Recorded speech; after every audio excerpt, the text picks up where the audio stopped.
Hey guys, what's going on? This is Iconic Repaints. This is going to be the fifth video in the Funko Pop channel that I created, custom Funko Pops. So today we're looking at Kratos from the gaming series God of War.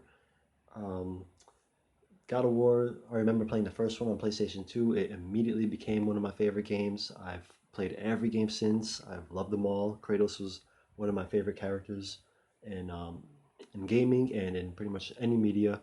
He is one of the prime examples of an anti-hero that usually pops into my mind. So, little character background before we get into the pop is Kratos was once a Spartan captain of the Spartan army, and in a battle where they were facing overwhelming odds, he called out to the god of war Ares for assistance to get rid of his enemies, and in doing so, he would give his soul to the devil. Well, in this case, the god of war. So Ares comes in, tears apart the barbarians, and Kratos is now his servant.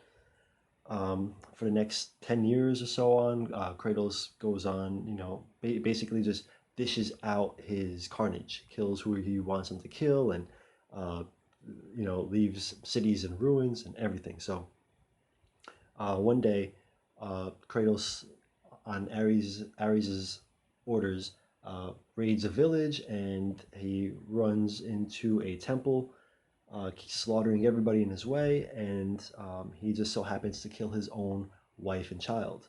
And it turned out it was a trick by Ares because Ares felt like his family was the only thing holding him back to him reaching his maximum capabilities and power.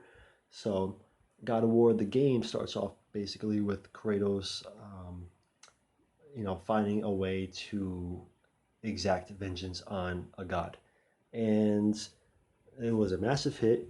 It spawned sequels, and in the sequels, it pretty much is a similar formula. Kratos is now going after all the gods, working his way up to Zeus himself, sparing very little. I think just Aphrodite for pretty obvious reasons. And he's pretty much the reason why there's no more Greek mythology. I mean, that's basically what the games, the original trilogy, sets out to show off. Is he has destroyed not only the Greek pantheon, but all the creatures and the other Greek heroes.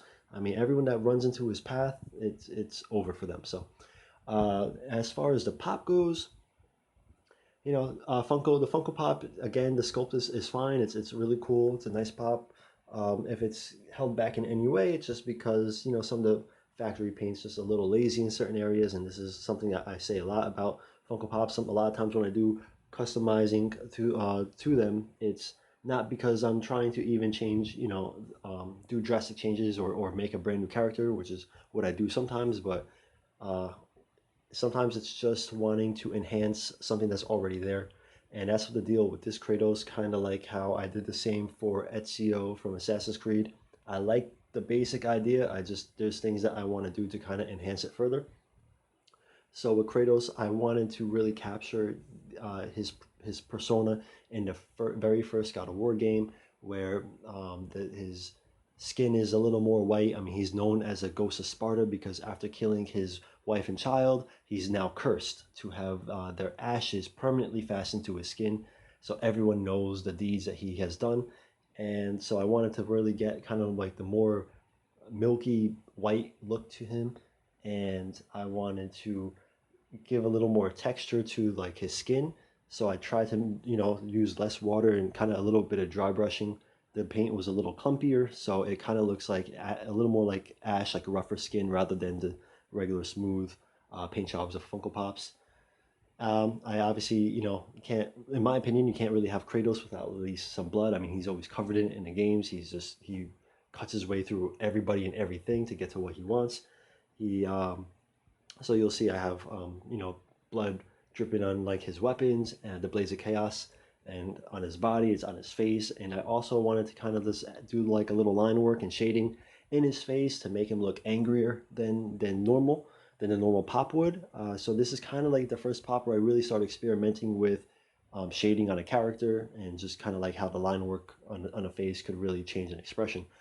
Uh, Otherwise, he is, like I said, straight out of the God of War 1 game. It's, God of War 2, he acquired different accessories and like just different weapons and stuff like that. So this is the first one. I know they made a pop for the reboot God of War. Like I said, Kratos is, my go-to example of anti-hero. He ultimately is fighting villains, but he is not necessarily kind to anybody else. I mean, if you're in his way for whatever reason, whether you're good or bad, he did not hesitate to pretty much chop you into bits. So that's pretty much kind of what I was going for here.